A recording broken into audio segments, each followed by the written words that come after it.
Here we are together again. Recording. Perfect. I'm going to send this to Black Female Project. There we go. All right. Yay. We did it again.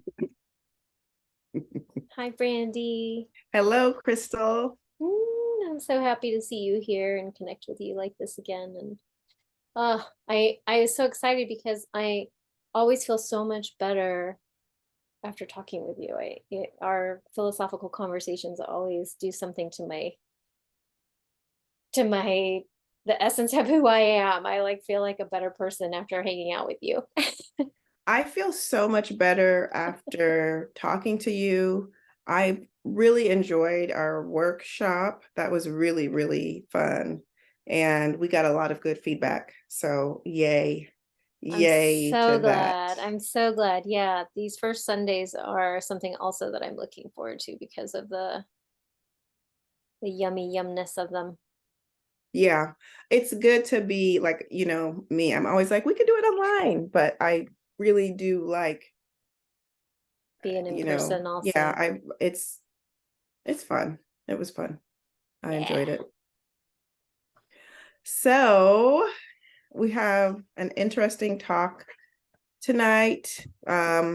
See, last time we went live, we talked about the yamas and the niyamas and really looking at, what is yoga beyond the poses, the physical asanas, what is it? And one of the things that you and I have talked about a couple times is how do we reap the rewards of this practice without appropriating? And like, not just in this context, but so many other like spaces, people do want to like be an appreciator and be respectful. So how? And one of the ways that I feel is by kind of looking across cultures and finding commonalities, um, looking at, in addition to showing up in a space respectfully, looking at the history and understanding and looking at how those who have come before have done it. That makes me feel good. And then, of course, just being myself.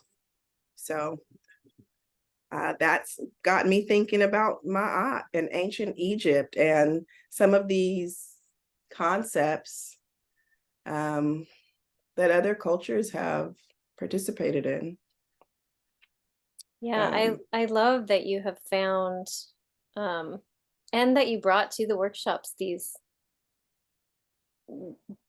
shapes that were on in the pyramids, like in the art in the pyramids, and that you found research and studies talking about sort of like the not yamas and the niyamas through Egyptian philosophy. and just, the connection. But I do want to acknowledge there's some debate. I was telling you before we hopped on, and I don't know, it could have just been like some crazy like Reddit thread. I don't really know that. Maybe it's not really a debate. Maybe people aren't really out there debating. But I, I thought there, I mean, it seemed kind of intense. There was a debate about where these ancient teachings come from. And I don't know. I don't know that I love to study Ma'at and ancient East African culture. I love to study ancient Chinese culture. I love to study ancient Indian culture, and look at what people were doing and see how it applies to my life. I don't know. What do you feel about this idea that there was some potential like tension about who the OG yogis were? Yeah, like we know what we know, and and then there's what we think we know, and until we know better we do better. But as far as as far as honoring yoga and honoring lineages and doing our best to um, find the language that feels healthy and the healthy way of speaking about um, the ways that have come before. I just, I like to try and find words that um, feel like they're honoring rather than appropriating. And I think one of the main things is like the money part. Like if someone's making money off someone else's culture, Yeah. then they're appropriating that culture. So being able to, yeah, be like, this is my teacher, and I'm grateful for all my teachers, teachers, teachers, teachers, teachers, teachers. But as far as the debates go, I find it actually like surprising when people are like, ah, no, there's no such thing as appropriation. Wow, okay. is is that what yeah, is that what you really think? Okay. I know. I guess some people I mean, depending on who it is, I will get into a debate with somebody about it. But, Yeah. Whatever, to each his own. If I'm Yeah. sitting there debating with someone, maybe I'm not reading all these philosophies closely enough. Ahimsa, non-violence. That's right. Aparigraha, non-attachment. That's right. I Not know. That's attached to like, even my own beliefs about what it is. I think I've had a thought, speaking of non-attachment, like when I really think I'm right about something, occasionally, like maybe 1 out of 980,000 times, it'll occur to me that I don't need to be attached to the outcome here and I don't have to be right. And so it's a new lifestyle. It's a yoga practice, right? It I'm is a practicing. yoga practice, not yoga perfect, yoga practice. Yeah. So I came across this book called, can you see that? Egyptian Yoga, The Philosophy of Enlightenment by, Oh, can you see the bottom? yeah, Let's see. Dr. Ashby. I think that his name is pronounced Dr. Muata Ashby. And he goes into, I was thinking initially that there would be a lot more space spent like on the different yoga poses, because in Commission yoga, well, I was an asana class, like in full defense of the book, my expectations were shaped by that class. And I really liked the way that the teacher, her name is Ebony, and she's like Ebony Yoga. If you guys ever have a chance to take a class with her, they're really good. But she just really got into the shapes and the meaning, and it was just like a really interesting approach. And so I thought there would be more asana in this book. And it is much more philosophy, but it's still very interesting. So I'm still on the hunt for a good Egyptian asanas book. But at page 138, this writer goes into these ancient precepts, and there are 42. And reading them, I thought about the yamas and the niyamas. And I also actually did think about the commandments. Like I thought about the Old Testament. So like the first one is I have not done inequity. The second one, I have not robbed with violence. And the third is I have not done violence. So like 2 and 3, like ahimsa. I mean, you just go through these. I have not murdered, which I think, even though I'm a theology major, I think that's like the first commandment. I know it's the top 10. Thou shalt not kill. Yes. I have not acted deceitfully. I have not robbed the things that belong to God. I mean, I thought, again, that totally rang of Christianity for me, because I think of Jesus going in and knocking over the tables in the temple, New Testament, but that's just where my mind went. And I have told no lies. Yeah. I was looking at this like, wow, somebody was in a study group. Like back in the day, people were working together. I mean, these concepts, these basic rules. First of all, why do we need them? Why do we need this doctrine? Why isn't it more innate? Or maybe it is innate. Maybe we do instinctively know that, we shouldn't be doing. I don't know. You've had kids. You've seen them when they're 2, 3, and they're like so mean when they're little, and you got to just teach them how to be so kind and compassionate. Like that's our job with kids, I think, is to teach compassion. I don't know if I was naturally loving as a kid, but I would like to think so, but Well, they do get kind of like pushy pulley at a certain age. I think biting. that the biting, I think what is probably the most shocking for me is the, like, I don't know, the propensity for dishonesty. Did you do that? No. I mean, they're like not even good liars. I mean, some of them. But it's, they're doing it anyway. It's innate. So, I mean, okay. Number 16, I have not been an eavesdropper or pried into matters to make mischief. That's a really, like, Ooh. what's going on? I have not committed adultery. I have not uttered fiery words. So I guess they didn't like lawyers. Ooh. Yeah.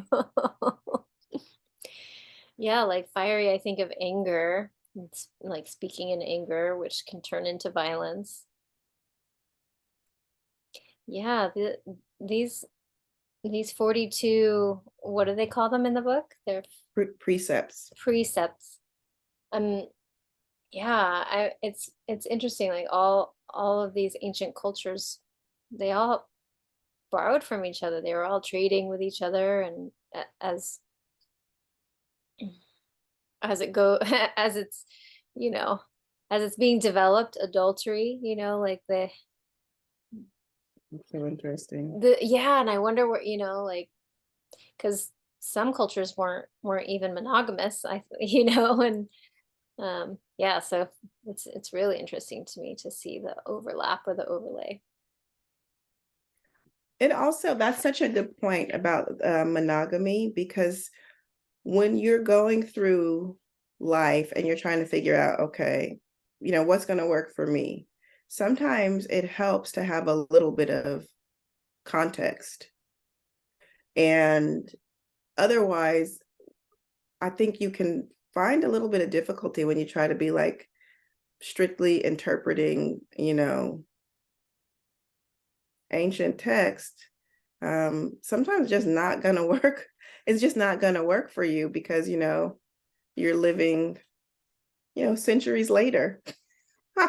But it doesn't mean that some of the principles or the core principles aren't there, or maybe even look at what the text is really getting at. I you know it's one of the things we talked about when we were going through the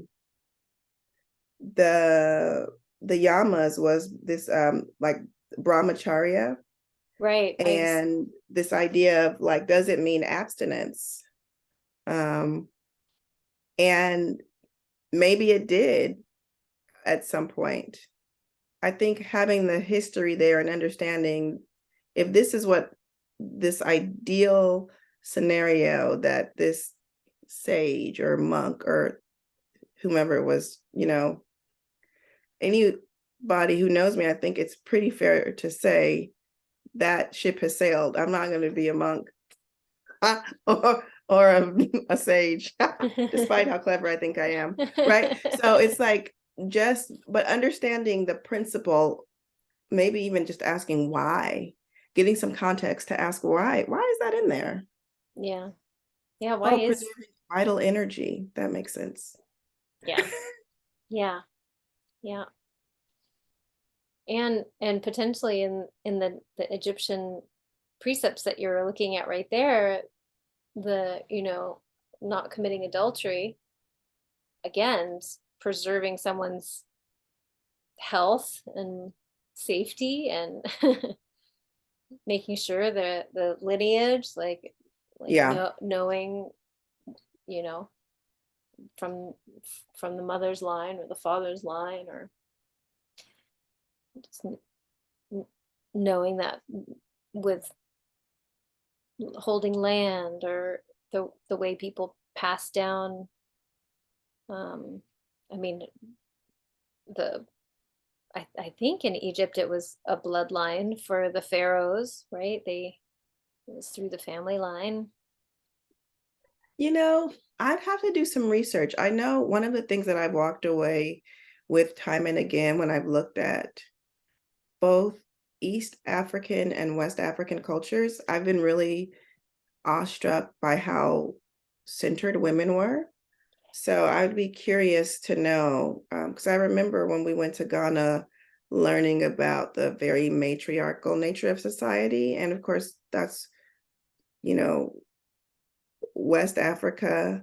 And so you have space and time differentiating. But I'd be curious to know, because I do recall learning a lot about how powerful women were and how well respected. So that would be that would be, you know, maybe when we next week when we start our work to celebrate women, we can come with some of that information about Egyptian goddesses and women. I'll do my research while we're during our downtime. Yeah, yeah.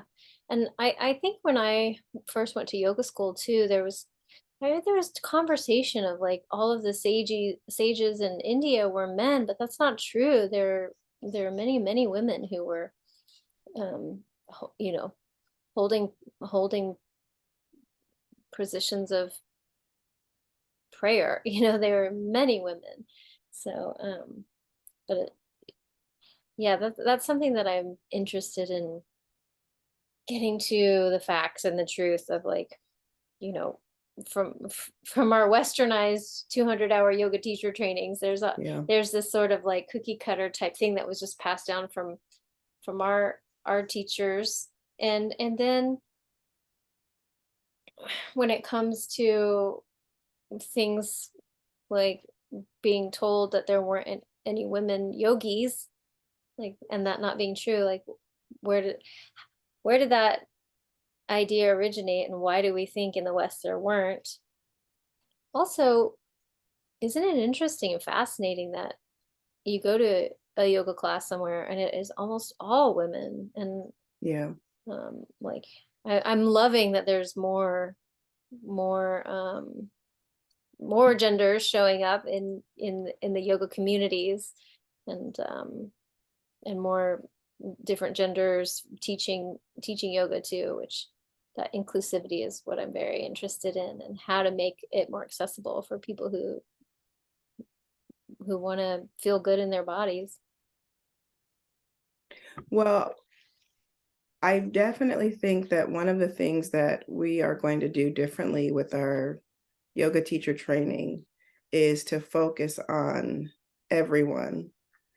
And, I kind of like vacillate between this idea of saying others, because I don't want to be like, I don't accept being othered, or, like my husband says he hates what he doesn't hate, but he's kind of gets annoyed when people say like minority. Sometimes he gets kind of put off by that a little bit, especially when you look around and see so many different kinds of people. So I think with our yoga school, we can focus on centering voices that have not been centered in our more recent history, but really open things up. Like you were talking about female yogis, and I was actually thinking about Deepama. I have not, I confess, read anything that she's written. This is all word of mouth. But in one of my meditation classes, people were just sharing from her book and just telling this like remarkable story about this woman who inspired thousands and thousands of people. And I was thinking, man, I would love to have read some of her stuff during, yoga teacher training, but this is our chance to introduce that. So when we talk about what is and what isn't appropriation, also bringing in that, sisterhood. I think that's another part of it, and being proud that women came before us and represented and actually paved the way and left lots of lessons for us. Yeah. Yeah, the lessons of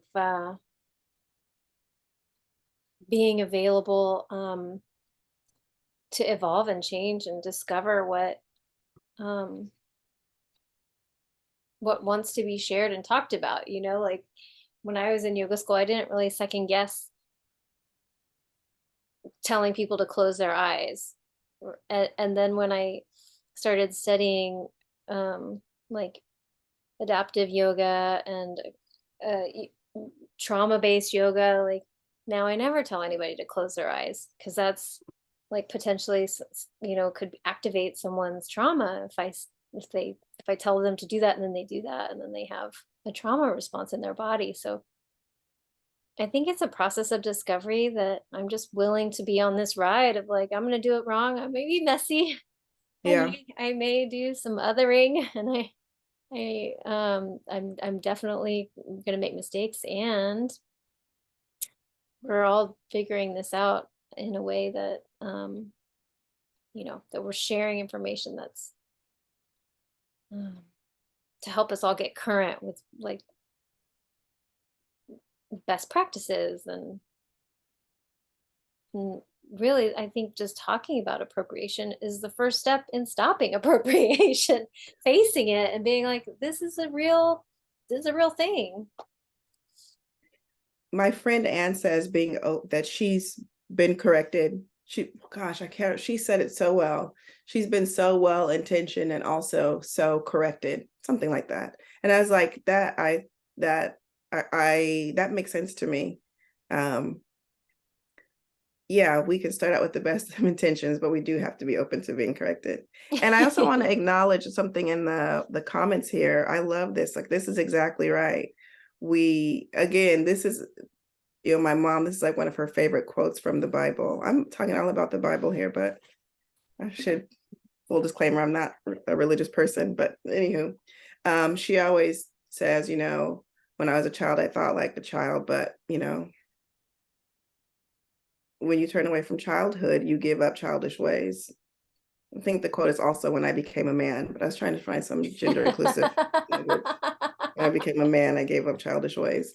But yeah, like that's exactly right. But also, can I say that even as an adult, sometimes, I regress and I try not to be childish, but again, open to correction, open to learning. But I stumble, make mistakes, and then, correct and try. Maya Angelou and Oprah are always talking about this, knowing better, doing better. Well, the late Maya Angelou. But yeah. Yeah, and epigenetics and how we've been conditioned, and then how we can shift our perception as adults. I really love how yoga helps me change my perception of things, and how yoga philosophy, and then even just looking at these precepts from the Egyptian philosophy, that this book that you're talking about, like just was tweaking my perception about things, and even stuff in the Bible. Like I would like call myself a translator, because I would hear things from the Bible and then translate it to what I felt I could understand. Yeah. And then when I was thinking about as far as knowing better and doing better, I still want to find that playful childlike quality of of the youthfulness that is, you know, that is what yoga brings. Yoga really helps me feel younger. And then if thinking about these shapes that I'm doing in yoga, like I did a lot of these shapes just playing around when I was a kid, like laying on my back and throwing my legs over my head.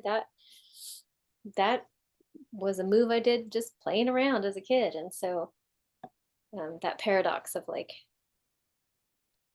I can still be kid-like and Yeah. youthful and playful and be looking at life through the lens of an adult or whatever the like perceptions that I can process now because of the development of where I am in my life, my brain, my body.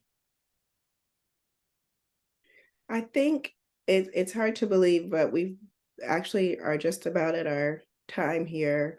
But I want to say um, we're having our workshop. It's not on April 1st, it's April 2nd, but that is definitely one of our themes. Even though it's not April Fool's, tricked you, haha.